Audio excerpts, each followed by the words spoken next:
Good morning everyone. SSC JE mains 2023 के question paper को हम डिकोड कर रहे हैं अलग अलग पार्ट्स में। अभी तक हमने क्वेश्चन जो डिस्कस किए हैं उनकी संख्या 38 है। 29 क्वेश्चन जो थे वो एजर्सन रीजन और स्टेटमेंट को थे मिलाकर थे, और 9 क्वेश्चन हमने न्यूमेरिकल के डिस्कस किए थे। इस वीडियो में 31 क्वेश्चन हम डिस्कस करेंगे जो कि बेसिक क्वेश्चन हैं सिविल इंजीनियरिंग के इस पेपर में, मेन्स के पेपर में पूछे गए हैं।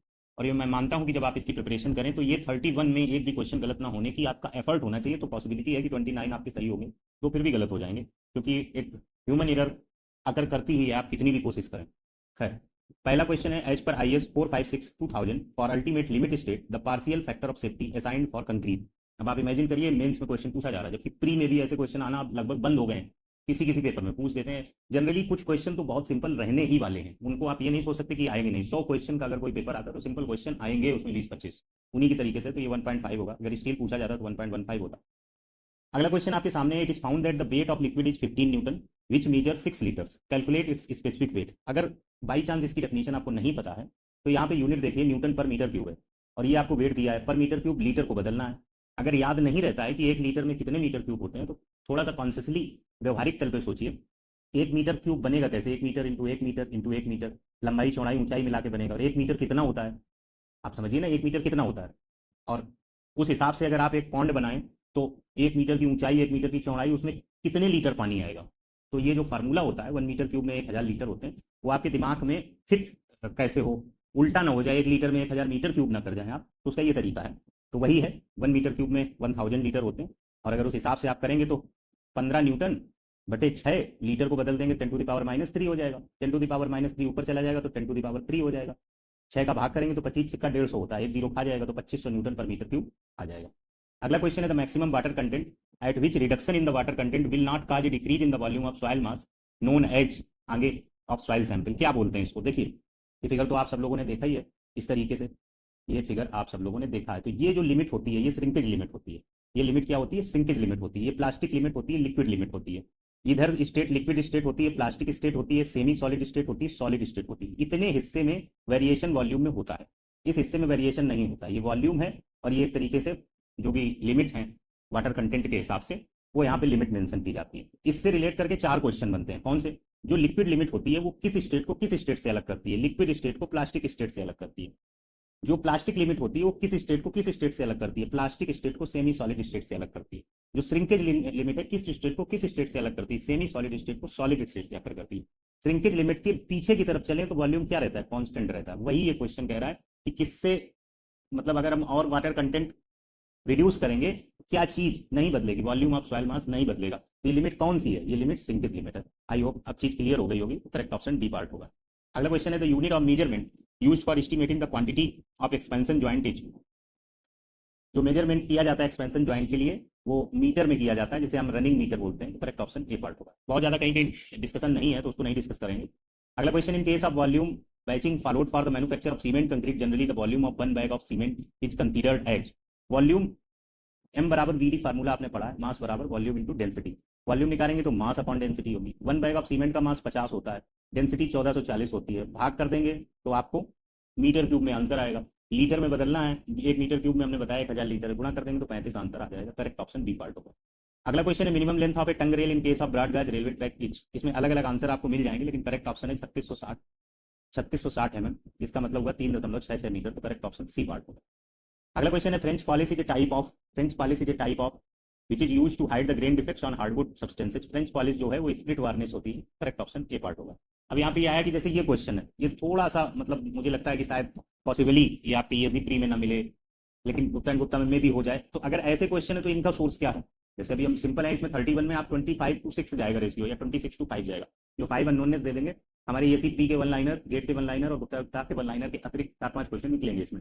वो क्वेश्चन कहाँ है? तो मैं आपसे कहूंगा कि इन क्वेश्चन का जो सोर्स है, जो लैंग्वेज लिखी है क्वेश्चन का जो सोर्स है, इन पुस्तकों के अलावा जो है वो UPPCL जेई के क्वेश्चन, RS राजस्थान के जेई के क्वेश्चन, JK SSSB के क्वेश्चन, DDA जेई के क्वेश्चन, DSSSB जेई के क्वेश्चन, इनका कंपाइलेशन ज्यादा है अगर क्वेश्चन के एस्पेक्ट में देखा जाए। तो अगर उनके अलावा ये अगर आप और कर लेते हैं तो फिर तो बात ही अलग हो जाएगी, लेवल ही अलग हो जाएगी। तो यहाँ पे करेक्ट ऑप्शन स्प्लिट वार्निश।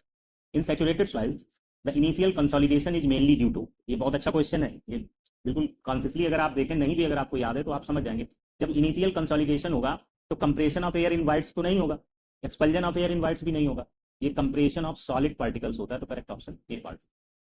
अगला क्वेश्चन है which of the following is not the effect of noise, निम्न में से नॉइस का इफेक्ट क्या नहीं है। नॉइस की वजह से हियरिंग लॉस होता है, स्लीपलेसनेस होती है, हाई ब्लड प्रेशर होता है, फ्लोरोसिस फ्लोराइड की कमी से होता है, जिससे बोन्स आपकी कमजोर हो जाती है, हड्डियां कमजोर हो जाती है, तो करेक्ट ऑप्शन ये होगा।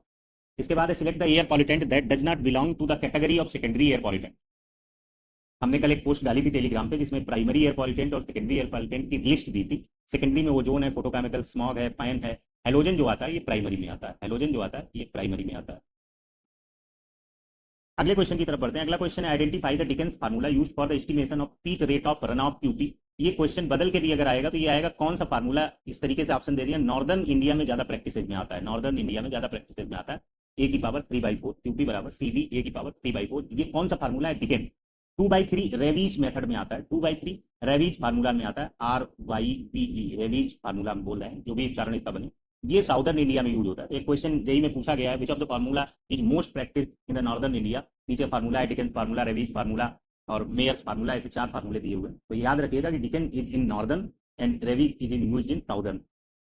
For a steady ideal flow of an incompressible fluid the total energy at any point of the fluid is constant. ये बात बर्नौली इक्वेशन के फंडामेंटल में कही जाती है, तो करेक्ट ऑप्शन बी पार्ट होगा।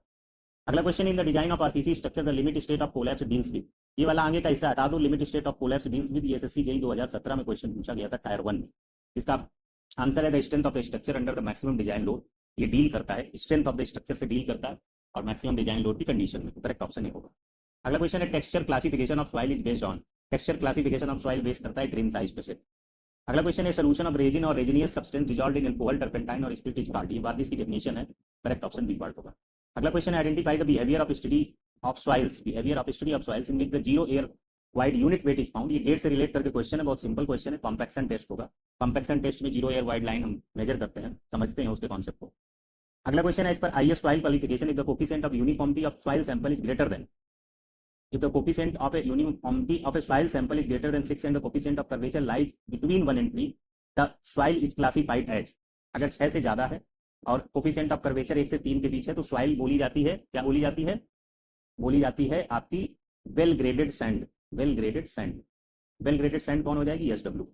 अगर इसी जगह लिखा होता ग्रेटर देन 4 और ये 1 से 3 ही रहता तो बोला जाता वेल ग्रेडेड ग्रेवल, तो GW आंसर हो जाता, तो GW आंसर हो जाता। ठीक है, एक बार एक क्वेश्चन पूछा गया है जिसमें सॉइल सैंपल का जो कोफिशिएंट CU था उसकी वैल्यू 7.5 दे दी, सॉइल सैंपल का नाम नहीं दिया और पूछ दिया कि इनमें से कौन सा ऑप्शन होगा। SW और GW के बाद एक जगह लिख दिया SW and GW both, technically वो दोनों सही होंगे क्योंकि 4 से ज्यादा 7.5 है और 6 से ज्यादा 7.5। एग्जैक्ट डिफिनीशन लिखेंगे तो आप डिफरेंशिएट करके आंसर दे देंगे, अगर एग्जैक्ट डिफिनीशन ना लिख के वो वैल्यू दे दे रहे हैं तो आप आसानी से आंसर नहीं कर पाएंगे, दोनों में डिफरेंशिएट नहीं कर पाएंगे, तो जाहिर सी बात है दोनों कंसीडर करना पड़ेगा। अगला क्वेश्चन है the value of speed ratio of Pelton wheel turbine varies from. ये क्वेश्चन पिछले एक साल में कम से कम 4 से 5 बार पूछा गया और रट गया होगा। तो 0.43 टू 0.48 ये स्पीड रेशियो की वैल्यू होती है। Which of the following is vehicle used in making paint. कौन सा व्हीकल पेंट में मेकिंग में यूज होता है, aluminium powder, zinc, white, linseed oil, antimony white. Linseed oil, tung oil, poppy oil vehicle के तौर पे यूज होते हैं पेंट में, तो यहाँ पे करेक्ट ऑप्शन सी होगा। अगला क्वेश्चन है the amount of annuity begins at some future date after a number of years it is known as. इसको बोलते हैं डिफॉल्ट एन्युइटी। परपेचुअल यूनिटी वो होती है जिसमें हमें डेट पता ही नहीं होती, जैसे पेंशन है पता नहीं कब तक देनी पड़ेगी, जब तक जीवित रहेंगे, जाहिर सी बात है, लेकिन कोई डेट तो नहीं निश्चित है इस दिन डेथ होगी, तो उसको परपेचुअल यूनिटी बोलते हैं। कभी कभी पूछ देते हैं जो पेंशन है वो कुछ टाइप की यूनिटी को बिलोंग करती है, तो परपेचुअल यूनिटी को एन्युइटी को बिलोंग करती है। यहाँ पे डिफॉल्ट यूनिटी दी गई डेफिनेशन से हो। अगला क्वेश्चन है which of the following minor losses in pipe flow is taken as V²/2G। V²/2G और KV²/2G ये एग्जिट और एंट्री के फार्मूले होते हैं। V²/2G एग्जिट का फार्मूला होता है, अगर यही एंट्री का फार्मूला होता तो KV²/2G होता, तो यहाँ पे एग्जिट का होगा, ऑप्शन फर्स्ट होगा, loss of head at the exit of the pipe.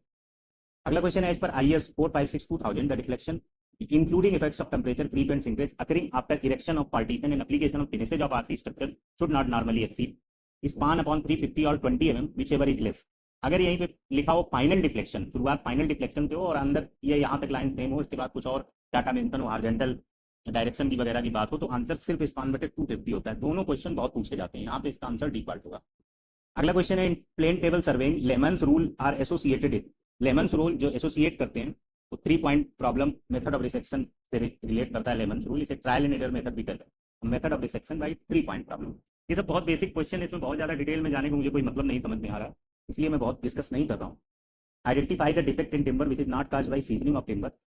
अभी मैंने जो लोग जुड़े हैं टेलीग्राम से या नॉन पेड ग्रुप से टेलीग्राम में भी डाल देंगे, जिसमें हमने seasoning of timber, conversion of timber, अलग अलग रीजन्स जो हैं उसकी वजह से जो डिफेक्ट होते हैं उनको मेंशन किया है उसमें।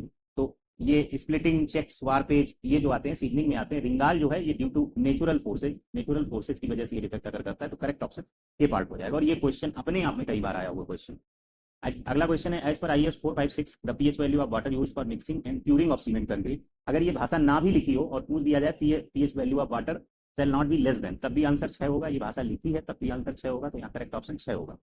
हीराकुंड डैम उड़ीसा में महानदी रिवर पे बना हुआ है, तो answer D part. 27 number question में कह रहा है कि सिलेंडरनेस लिमिट्स के केस में IS 456 के हिसाब से अनसपोर्टेड लेंथ L और D का जो रेशियो है वो कितने से अधिक नहीं होना चाहिए। तो L/D कितने से अधिक नहीं होना चाहिए, तो ये कितने से अधिक नहीं होना चाहिए, 60 से अधिक नहीं होना चाहिए IS कोड के हिसाब से। तो इसमें कोई लॉजिक का बात है ही नहीं, सीधे हमें डाटा रिमेंबर रखना है। करेक्ट ऑप्शन सी पार्ट हो जाएगा। हाइड्रोलिक जंप में ऑसिलेटिंग जंप के करस्पॉन्डिंग पूछा है, हमने एक बार बताया था याद करने के लिए कि उवास करके आप याद कर लीजिए, उवास करके UWOSS, यू से अंडुलर और 1, 17, 25, 45, 9, 1 से 1.7, वीक 1.7 से 2.5, ऑसिलेटिंग 2.5 से 4.5 और स्टेडी और स्ट्रांग 4.5 से 9, 9 से ज़्यादा। तो यहाँ पे जो आएगा वो 2.5 से 4.5 का करेक्ट ऑप्शन ए पार्ट होगा। अगला क्वेश्चन है, calculate the combined correction due to refraction and earth curvature in levelling for a distance of 250 to 500। इसमें सबसे पहले याद रखिए कि जो डिस्टेंस होगी किलोमीटर में होगी, तो 2.5 किलोमीटर हो जाएगा, 2.5 किलोमीटर हो जाएगा डिस्टेंस। इसके अलावा जो कर्वेचर की वजह से होती है आपकी करेक्शन होता है वो निगेटिव होता है, रिफ्रैक्शन की वजह से पॉजिटिव होता है। दोनों को जोड़ दो तो -0.0673 डी स्क्वायर आता है। डी की वैल्यू 2.5 का होल स्क्वायर रख दो, तो इसमें से ही कोई आंसर आपके सामने आ जाएगा, इसमें से ही कोई आंसर आपके सामने आ जाएगा और आंसर आएगा डी पार्ट, क्योंकि 6, 7, 3 है और डी स्क्वायर है 25, 25 आम 625 होगा, 6 रन 36, तो ये 42 के आसपास जाएगा करेक्ट ऑप्शन, क्योंकि 6, 7 है, तो करेक्ट ऑप्शन डी पार्ट होगा। अगला क्वेश्चन है 30 नंबर है, 31 question, which of the following types of canal is aligned रफली at right angles to the contours of the country. तो ये SSC होता है, हम लोग शॉर्ट फॉर्म में बोल देते हैं साइड स्लोप कैनाल। ये जो है 90 डिग्री पे कंटूर्स ऑफ द कंट्री के अलाइंड रहे। लास्ट क्वेश्चन है, which of the following constant forces relates stress in the steel linearly with stress in adjoining country. तो ये ES/EC आप फार्मूला भी पढ़ते हैं मॉडुलर रेशियो का। इसके अलावा 288/3 सिग्मा CBC भी फार्मूला होता है इसका, दोनों का यूज करके न्यूमेरिकल भी बहुत अच्छे बनते हैं। तो यहाँ पे मॉडुलर रेशियो, इसे हम MR बोल सकते हैं, मॉडुलर रेशियो इसका करेक्ट ऑप्शन होगा। तो ये 31 क्वेश्चन थे, डिस्कस करने में भी ज़्यादा वक्त नहीं लगा। यही अप्रोच से वहाँ अगर आप क्वेश्चन करेंगे, मैं ये मानता हूँ ये 20 मिनट में क्वेश्चन किए जा सकते हैं। मुझे एग्जैक्ट आइडिया नहीं कितना टाइम कंज्यूम हुआ है ये वीडियो बनने में। तो ये 20 मिनट में अगर आप करते हैं तो आपके पास वहाँ एग्जाम में 100 मिनट बचेंगे 70 क्वेश्चन के लिए, 100 मिनट 70 क्वेश्चन के लिए बनेंगे, न्यूमेरिकल के लिए इजीली टाइम आपको मिल जाएगा। तो ये चीज अप्रोच रहती है। अभी एक वीडियो और आएगा जिसमें बचे हुए सारे क्वेश्चन हम कंबाइन कर देंगे। इसके बाद आपके सामने बिल्कुल एग्जैक्ट एनालिसिस रखेंगे कि किन किन चैप्टर से जैसन रीजन आया है, किन किन चैप्टर से स्टेटमेंट आया है, किन किन चैप्टर से बेसिक क्वेश्चन आया है, किन किन चैप्टर से न्यूमेरिकल आया है, कौन कौन से चैप्टर इस वर्ष इंपॉर्टेंट हो सकते हैं। जब तैयारी की जाती है तो खासकर उस समय तैयारी जब जस्ट पेपर का पैटर्न चेंज हुआ है, जैसे UPSC ने पैटर्न चेंज किया था, IIT-JEE ने पैटर्न चेंज किया, तो उसके शुरुआत के 1-2 साल बहुत ज़्यादा वेरिएशन और वैसी चीज़ें नहीं रहती हैं, तो बहुत संभल के उसको पेपर को तैयारी करनी होती है। Thanks for watching.